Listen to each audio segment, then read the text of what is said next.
রাজধানীর প্রথম corona cluster এলাকা টোলারবাগ ও বাসাবোয় সংক্রমণ কমলেও বাড়ছে অন্য এলাকায়। সাধারণ ছুটির মধ্যেই বেড়েছে যান চলাচল।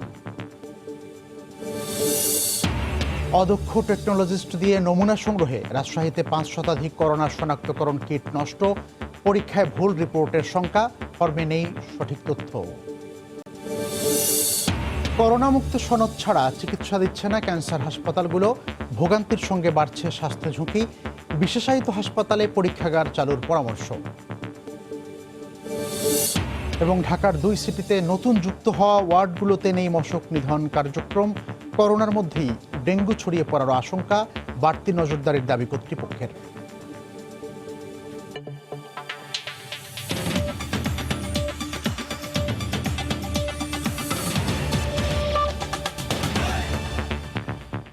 সময় সংবাদের সঙ্গে আছি আমি মিজানুর রহমান খবি।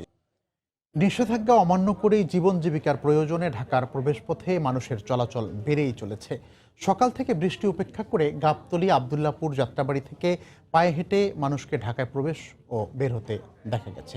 শুধু যাত্রীবাহী গণপরিবহন বাদে সব ধরনের পরিবহন এখন সড়কে। কেউ বা ব্যক্তিগত গাড়ি নিয়েও বের হয়েছেন, আবার কেউ বা বিভিন্ন প্রতিষ্ঠান বা সংস্থার স্টিকারযুক্ত গাড়িতে ঢাকায় প্রবেশ করছেন। রাজধানীতে ঢোকার পাশাপাশি বেরও হচ্ছেন সমান তালে। তাই তল্লাশিতে হিমশিম খেতে হচ্ছে আইন শৃঙ্খলা রক্ষা বাহিনীকে।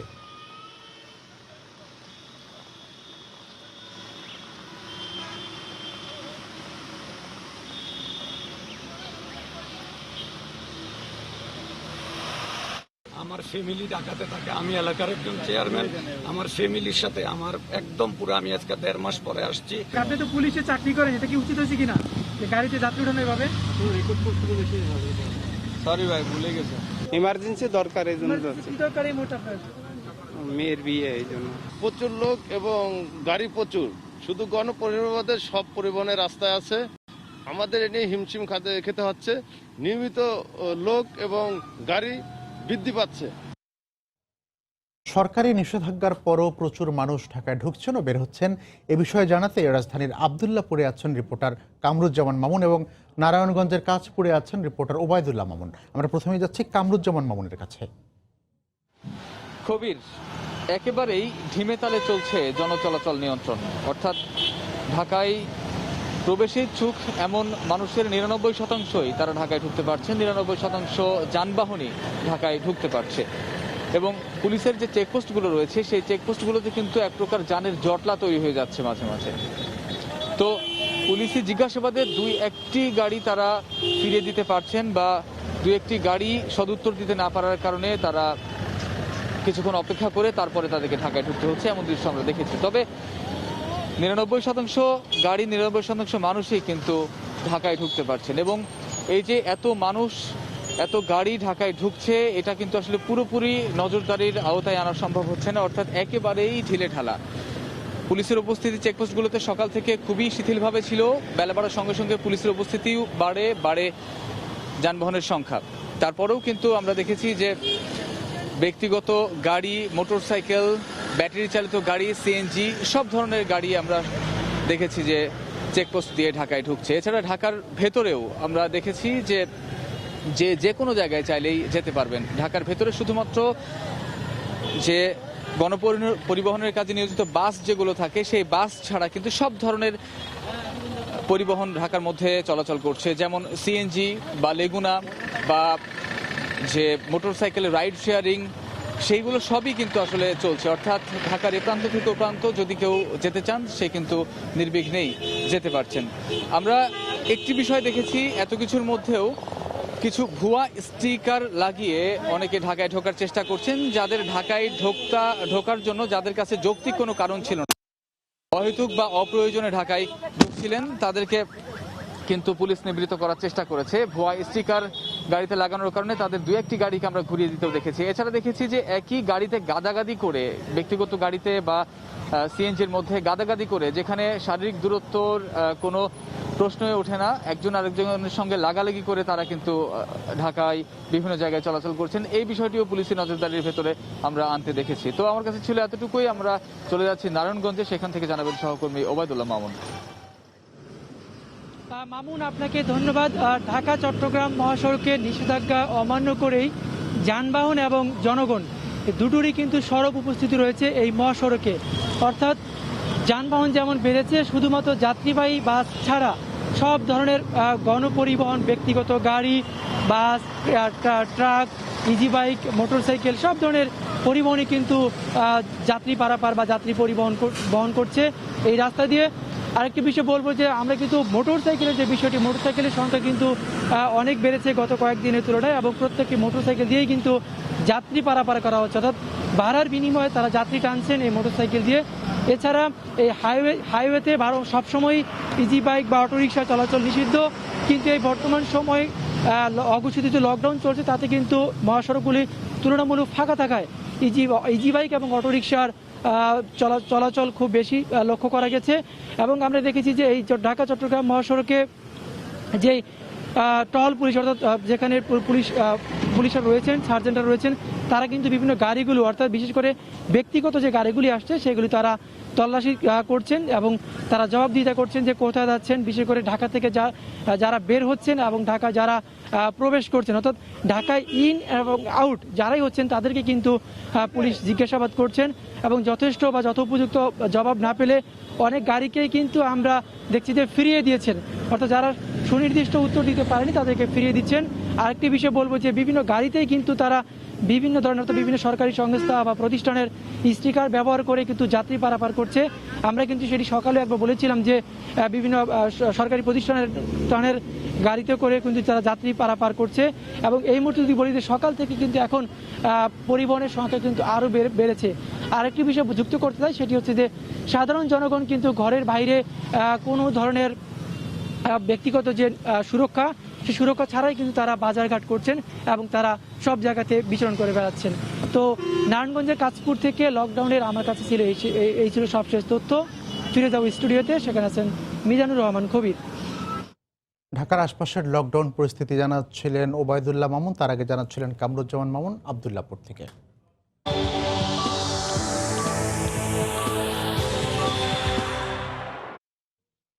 রাজধানীর প্রথম করোনা ক্লাস্টার টোলারবাগ আর বাসাবই সংক্রমণের গতি কমলেও অন্য এলাকায় ক্রমেই বাড়ছে আক্রান্তের সংখ্যা।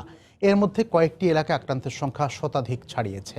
টোলারবাগ মডেল অনুকরণীয় হতে পারে মন্তব্য করে বিশেষজ্ঞরা বলছেন, বিস্তার কমাতে যত বেশি সম্ভব পরীক্ষা করতে হবে, পাশাপাশি কঠোরভাবে মানতে হবে স্বাস্থ্যবিধি।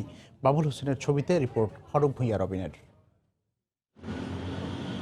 দেশ জুড়ে ছড়িয়ে পড়েছে করোনা ভাইরাস। তবে গত 22 মার্চ রাজধানীতে প্রথম লকডাউনের আওতায় আসা টোলারবাগের পরিস্থিতি এখন অনেকটাই নিয়ন্ত্রণে। 10 এপ্রিলের পর এখানে শনাক্ত হয়নি আর কোনো নতুন আক্রান্ত।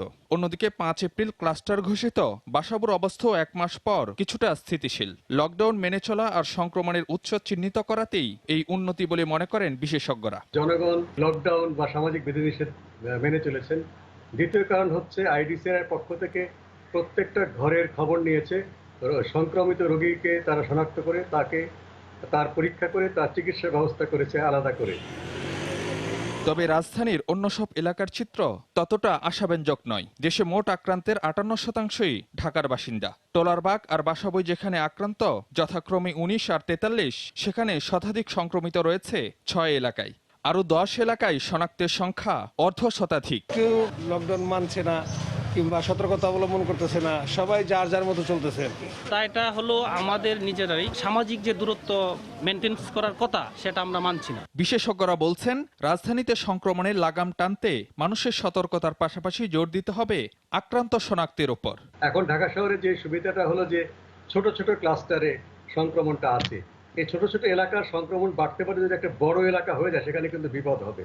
শুধুমাত্র ঘরে বসে থাকলে যেভাবে হবে না, তার সাথে আপনাকে সক্রিয়ভাবে ঘরে ঘরে গিয়ে রোগ শনাক্ত করতে হবে। বিকল্প যেটা হতে পারে সেটা হতে পারতো যে এই লকডাউনটাকে আরো স্ট্রিক্ট করা, তো সেটাও শিথিল হচ্ছে আরো। এখন আমাদের হাতে খুব সীমিত অস্ত্র আছে, তার মধ্যে একটা হলো মাস্ক। এইটাতে যতটুকু প্রতিরোধ করা যায়, পাশাপাশি হ্যান্ড ওয়াশিং। লকডাউনে শিথিলতা সংক্রমণের ঝুঁকি আরো বাড়াবে বলে মত বিশেষজ্ঞদের। লকডাউন মেনে চলা আর সমন্বিত উদ্যোগের মাধ্যমে যে সম্ভব কোভিড-19 সংক্রমণের হার কমানো, তার অন্যতম উদাহরণ রাজধানীর টোলারবাগ। বিশ্লেষকরা বলছেন, সংক্রমণ বেড়ে চলা অন্য এলাকাগুলোর ক্ষেত্রেও এই টোলারবাগ হতে পারে অনুকরণীয় দৃষ্টান্ত। ফারুক ভূঁইয়া রবিন, সময় সংবাদ, ঢাকা।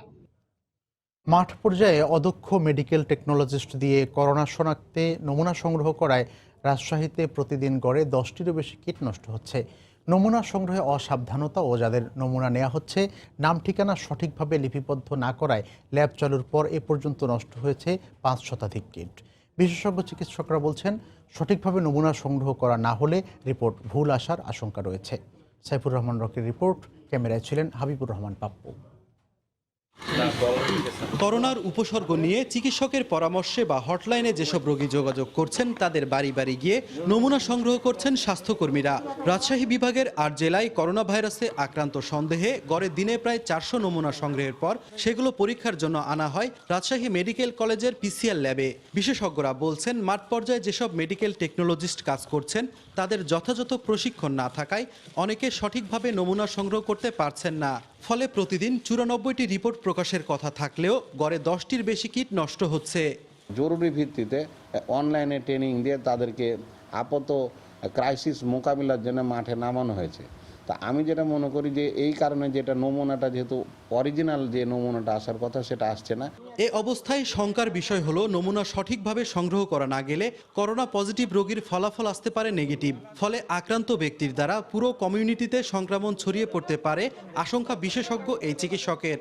ঠিকমতো কালেক্ট না করে পাঠায়, আবার অনেক সময় দেখা যায় যে টিউবের গায়ে কোনো নাম লেখা নাই, কখনো দেখা যাচ্ছে যে কাগজে কোনো ফোন নাম্বার নাই, ঠিকানা নাই। এটাতে করে হচ্ছে কি যে যদি আমরা যেগুলো বাতিল হয়ে যাচ্ছে এই বাতিলগুলোর মধ্যে যদি পজিটিভ থেকে থাকে তাহলে কিন্তু সে তো আইডেন্টিফাই হলো না, তখন সে কমিউনিটি ট্রান্সমিশন করতে থাকবে।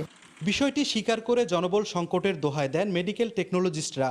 650-এর ওপর কালেকশন, সেটা তো 2-3 জনে সম্ভব না, তারা 12 ঘন্টা শিফটে কাজ করে। এটা টেলিংয়ের ব্যাপার আছে, টেলিংয়ে হয়তো সঠিকভাবে টেলিং দেওয়া হয়নি, এর জন্য ব্যর্থ। তবে বিষয়টি আমলে নিয়ে প্রয়োজনীয় ব্যবস্থা নেওয়ার আশ্বাস দেন সিভিল সার্জন।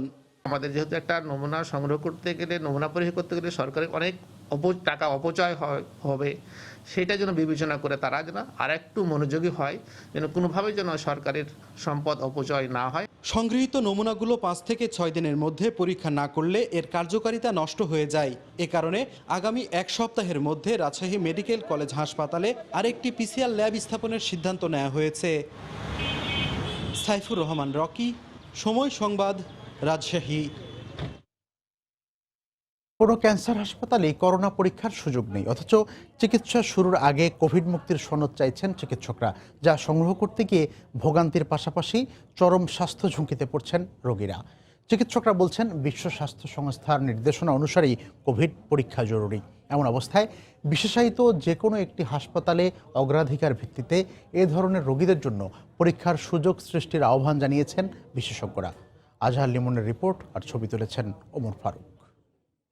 যেভাবে ধারণা করলো যেন মনে হচ্ছিল যেন আমার মার করোনাই হয়েছে। এই ভুক্তভোগীর মাকে চিকিৎসাধীন অবস্থায় করোনা পরীক্ষার জন্য একটি বেসরকারি কোভিড হাসপাতালে স্থানান্তর করেন এই হাসপাতাল কর্তৃপক্ষ। তিনি করোনায় আক্রান্ত নন, 4 দিন পর সনদ হাতে পান তারা। ততদিনে মা মুমূর্ষ, চিকিৎসকরা বলছেন তারা নিরুপায়। 3-4 দিন আমি রিপোর্টের প্রত্যাশাতেই ছিলাম, এর মধ্যে কোনো চিকিৎসা সেবা পাইনি। যখন আমি রিপোর্টটা পেলাম তখন আর মার দুনিয়া থেকে বিদায় নিয়ে নিলাম। সে যে প্রতিষ্ঠানে চিকিৎসা নিচ্ছেন সেই প্রতিষ্ঠানেও কিন্তু ক্যান্সার রোগী আছে, তাদেরও রোগ প্রতিরোধ ক্ষমতা সমানভাবে কম, কাজে তাদের মধ্যেও যেন রোগটা ছড়িয়ে না পড়ে, এটার জন্য প্রথমে আমার কোভিড-19 এর পরীক্ষাটা করা উচিত। এমন ভোগান্তির চিত্র মহাখালীর জাতীয় ক্যান্সার ইনস্টিটিউটেও। এখানে কোভিড উপসর্গ যাচাইয়ের জন্য ফ্লু কর্নার আছে, কিন্তু নেই পরীক্ষার সুযোগ। সনদের জন্য গুরুতর রোগীদের নিয়ে হাসপাতালে ঘুরছেন স্বজনেরা। বেশিরভাগ রোগীকেই করোনা টেস্ট দিচ্ছে, সেই ক্ষেত্রে আমাদেরকেও দিয়েছে। আমরা করোনা বিএসএমইউতে টেস্ট করানোর পরে রেজাল্ট পেয়েছি নেগেটিভ। ঢাকায় ক্যান্সারের চিকিৎসায় সরকারি বেসরকারি 14টি হাসপাতাল বা বিভাগের কোনোটিতেই নেই কোভিড পরীক্ষার সুযোগ। বিশেষজ্ঞরা বলছেন, কম রোগ প্রতিরোধ ক্ষমতার এসব স্পর্শকাতর রোগীদের সংক্রমণের ঝুঁকিও বেশি। যেখানে নিয়মিত ক্যান্সার রোগীরা চিকিৎসা নিতে যান, সেখানে যদি কোভিড টেস্টের ব্যবস্থা থাকে তাহলে আমাদের রোগীরা উপকৃত হবেন। সব কেন্দ্রে যদি নাও হয়, অন্তত জাতীয় ক্যান্সার গবেষণা ইনস্টিটিউট, যেখানে দেশের দূর দূরান্ত থেকে রোগীরা চিকিৎসা নিতে আসেন। স্বাস্থ্য অধিদপ্তর বলছে, আবেদনের অপেক্ষায় তারা। সরকারের উপর ডিপেন্ড করে থাকলে তো হবে না, ওনারা অনুমতি চাইবেন, আমরা অনুমতি দিব, যেভাবে অন্যদেরকে দিয়েছি সেভাবেই করবে, এটা তো বললেন। এখানে আমাদের কোনো রেস্ট্রিকশন নাই। অথচ বাস্তবতা হলো, কোনো ক্যান্সার হাসপাতালে এখনো কোভিড ল্যাব বসানোর উদ্যোগ নিতে দেখা যায়নি।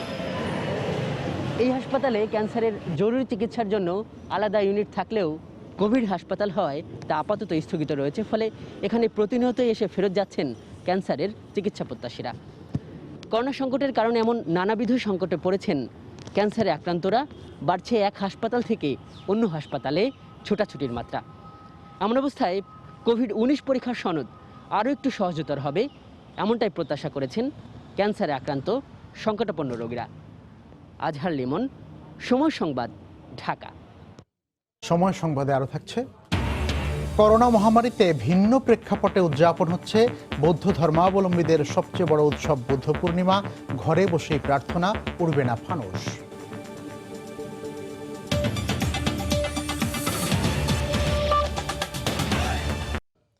ঢাকার 2 সিটি কর্পোরেশনে মশক নিধনে তোড়জোড় চোখে পড়লেও এই কার্যক্রম অনেকটাই ঝিমিয়ে চলছে নতুন যুক্ত হওয়া ওয়ার্ডগুলোতে। স্থানীয়দের অভিযোগ, কাগজে কলমে সিটি কর্পোরেশন হলেও কার্যত তা অকার্যকর। এমন অবস্থা চলতে থাকলে এসব এলাকায় করোনার মধ্যেই আঘাত হানতে পারে ডেঙ্গুও, আশঙ্কা বিশেষজ্ঞদের। যদিও নতুন ওয়ার্ডের মশক নিধনে বাড়তি নজরদারির কথা বলছে সিটি কর্পোরেশন। ওবায়দুল্লাহ মামুনের রিপোর্ট। গত মার্চ থেকে সিটি কর্পোরেশন, সরকার, স্বাস্থ্য বিভাগ সবাই ব্যস্ত কোভিড-19 বা করোনা মোকাবিলায়। ঋতুচক্র অনুযায়ী এখন বর্ষা, আর এই বর্ষাতেই বাড়ছে এডিসের ঝুঁকি। 2018 সালের শেষের দিকে ঢাকার 16টি ইউনিয়নকে সিটি কর্পোরেশনের অন্তর্ভুক্ত করা হয়। আর নতুন এই ওয়ার্ডগুলোতে গত বছর পর্যন্ত নানা জটিলতায় সিটি কর্পোরেশনের কোনো ধরনের সেবা পৌঁছেনি। চলতি বছরে মশক নিধনে জনবল থাকলেও ওষুধ ছিটাতে দেখা যায় না মশক কর্মীদের। অভিযোগ এলাকাবাসীর। ডেঙ্গু মনে করেন রুগী লাখ লাখ হইব কয়েকদিন পরে, অনেক করোনার কি রুগী তার চেয়ে বেশি হইব। সিটি কর্পোরেশন নামের কিন্তু কামের না, কিন্তু এখানে মশার উৎপাদন বেশি, কিন্তু মশার ওষুধ কেউ ছিটায় না। জনপ্রতিনিধিরা বলছেন মশক নিধনের ব্যবস্থা থাকলেও রয়েছে নানা সীমাবদ্ধতা। এখন বর্ষার সিজন, প্রচুর পানি আমার এলাকাতে, তারপরও আমি চেষ্টা করে যাচ্ছি। আমাকে 3 জন কর্মচারী দিয়েছে, 3 জনে তো আমার কিছুই হয় না। সামনে আমাদের অবস্থা ভয়াবহ আকার ধারণ করতে পারে, সেই ক্ষেত্রে আমাদের স্বেচ্ছাসেবক যারা আছেন আমাদের এলাকা সচেতন, তারা এই এলাকা প্রত্যেকটি বাড়িতে বাড়িতে যে তাদের মেসেজটি দিয়ে আসতেছেন। তবে মশক নিয়ে কাজ করেন এমন গবেষকরা এখনই ব্যবস্থা না নিলে করোনার সাথে বাড়তি বিড়ম্বনা যুক্ত করবে ডেঙ্গু। আর এক্ষেত্রে বেশি গুরুত্ব দিতে হবে বর্ধিত এসব এলাকায়। যেখানে 131 ছিল 2019 সালে, 2020 সালে 292। আবার আমরা যে এডিস মশার ঘনত্বের যে জরিপ করি, সে জরিপে আমরা দেখতে পেয়েছি যে এবছর এডিস মশার ঘনত্ব গত বছরের তুলনায় বেশি। জনবলের ঘাটতি নেই দাবি করে ডেঙ্গু মোকাবেলায় বাড়তি নজরদারির কথা জানায় ঢাকা উত্তর সিটি কর্পোরেশন। এখানে আমাদের মাস্টার রোলে প্রত্যেকটা ওয়ার্ডে 3 জন করে জনবল আছে। এর অতিরিক্ত আমরা আমাদের এই নতুন পুরাতন প্রত্যেকটা ওয়ার্ডে কিন্তু আপনার 10 জন করে আমরা অতিরিক্ত লোক দিয়েছি। ঢাকা সিটি কর্পোরেশন এবং স্বাস্থ্য অধিদপ্তরের তথ্য অনুযায়ী গত বছরের তুলনায় এবছর এপ্রিল পর্যন্ত দেশে ডেঙ্গু রোগীর সংখ্যা কম। কিন্তু ডেঙ্গু নিয়ে যারা কাজ করেন তারা বলছে, জ্বর নিয়ে যারা হাসপাতালে যান তাদের শুধুমাত্র করোনায় পরীক্ষা করা হয়, বাদ পড়ে যায় ডেঙ্গু। ফলে করোনায় চাপা পড়ছে ডেঙ্গু জ্বর। ওবায়দুল্লাহ মামুন। করোনার সংক্রমণ রোধে রাজধানীতে সামাজিক দূরত্ব নিশ্চিতে কাজ করছে সেনাবাহিনী। এই মুহূর্তে রাজধানীর যাত্রাবাড়ি এলাকাতে আছেন সহকর্মী ওমর ফারুক। আমরা সরাসরি তার কাছে চলে যাচ্ছি। ওমর। খবর, আপনি জানেন যে আজকে অঘোষিত যেই লকডাউন, সেই লকডাউনের 40তম দিন এবং একদম শুরু থেকেই লকডাউনের শুরুর 2-3 দিন আগ থেকেই বাংলাদেশ সেনাবাহিনী এই মাঠ পর্যায়ে যে সামাজিক দূরত্ব সেটি বাস্তবায়ন এবং নিশ্চিত করার কাজ করছে। এই 40তম দিনে এসেও আমরা দেখেছি যে রাজধানীর বিভিন্ন এলাকায় সেনাবাহিনীর টহল চলছে। সকালবেলা মিরপুর এলাকায় আমরা সেনাবাহিনীর একটি টহল টিমের সাথে ছিলাম। আপনি জানেন যে মিরপুর অনেক ঘনবসতিপূর্ণ এলাকা, সেখানে ঝুঁকিও অনেক বেশি। সেই ঝুঁকিকে উপেক্ষা করেই সেনাবাহিনীর সেই টিমটি সেখানে কাজ করেছে এবং তারা সেখানে বেশ কয়েকটি বাজারকে একমুখী করেছে এবং এই একমুখী করার মাধ্যমে আসলে বাজার কেন্দ্রিক যে সংক্রমণের ঝুঁকি ছিল সেই ঝুঁকি অনেকটাই কমিয়ে আনতে পেরেছে বাংলাদেশ সেনাবাহিনী। এবং এই পর্যায়ে এসে অর্থাৎ 40তম দিনে এসে সেই বাজারের যে ব্যবস্থাপনা তারা প্রতিষ্ঠিত করেছেন সেগুলো যেন ভেঙে না পড়ে এবং সেগুলো যেন রক্ষিত হয়, সেই দায়িত্ব কিন্তু তারা পালন করছেন। এর পাশাপাশি রাজধানীর ভেতরে অর্থাৎ বিভিন্ন রাজপথে অলিগলির যেই দৃশ্য আমরা দেখতে পাচ্ছি সেখানে গত 1 মাস আগে বা 40 দিন আগে যেই পরিস্থিতি ছিল সেই পরিস্থিতি অনেকটাই বদলে গিয়েছে। আমরা এখন যাত্রাবাড়ি এলাকায় আছি। মাসখানেক আগে এই যাত্রাবাড়ি এলাকায় সংক্রমিত লোকের সংখ্যা ছিল 11। এখন গতকাল সকাল 8টা পর্যন্ত আইইডিসিআর যে এলাকা ভিত্তিক রিপোর্ট দিয়েছে, প্রতিবেদন দিয়েছে, সেখানে যাত্রাবাড়ির সংখ্যা হচ্ছে 143 জন। এতেই বোঝা যায় যে আসলে সংক্রমণ কিভাবে ছড়িয়েছে।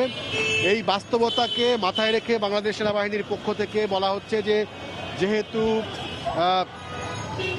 যেহেতু বিভিন্ন ফ্যাক্টরি, গার্মেন্টস এবং অন্যান্য জিনিস খুলে দেওয়া হচ্ছে এবং সাধারণ মানুষ বের হতে হচ্ছে, তারপরেও যেন যারা বের হতে বাধ্য হচ্ছেন একদম প্রয়োজন ছাড়া যেন কেউ বের না হন। আর বের হলেও যে সুরক্ষার কথা বলা হচ্ছে, যে স্বাস্থ্যবিধি মানার কথা বলা হচ্ছে, সেগুলো যেন নাগরিকরা মেনে চলেন। সেজন্য কিন্তু বাংলাদেশ সেনাবাহিনীর যে টহলগুলো আছে, টিমগুলো আছে, তারা সেজন্য বিভিন্ন জায়গায় সেই সতর্কতামূলক প্রচারণা, বিভিন্ন এলাকায় জীবাণুমুক্ত করা সেই কাজটি তারা এখনো করে যাচ্ছেন। কবির, ওমর ফারুক জানাচ্ছিলেন যাত্রাবাড়ি এলাকা থেকে। সেখানে সামাজিক দূরত্ব নিশ্চিতে সেনাবাহিনীর তৎপরতার খবর। সময় সংবাদে আরও থাকছে। অপ্রচলিত অ্যাপস ব্যবহার করে শুধুমাত্র মতাদর্শ দিয়েই আবারও সংগঠিত হওয়ার অপচেষ্টায় নব্য জেএমবি। এবারও টার্গেট আইন শৃঙ্খলা রক্ষা বাহিনী।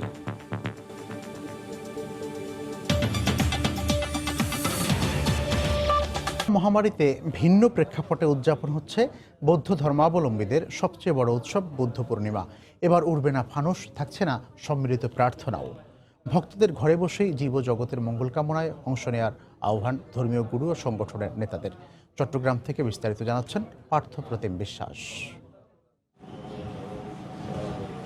করোনার কারণে চিরচেনা রূপ হারিয়েছে বৌদ্ধ ধর্মাবলম্বীদের সবচেয়ে বড় উৎসব বুদ্ধ পূর্ণিমা।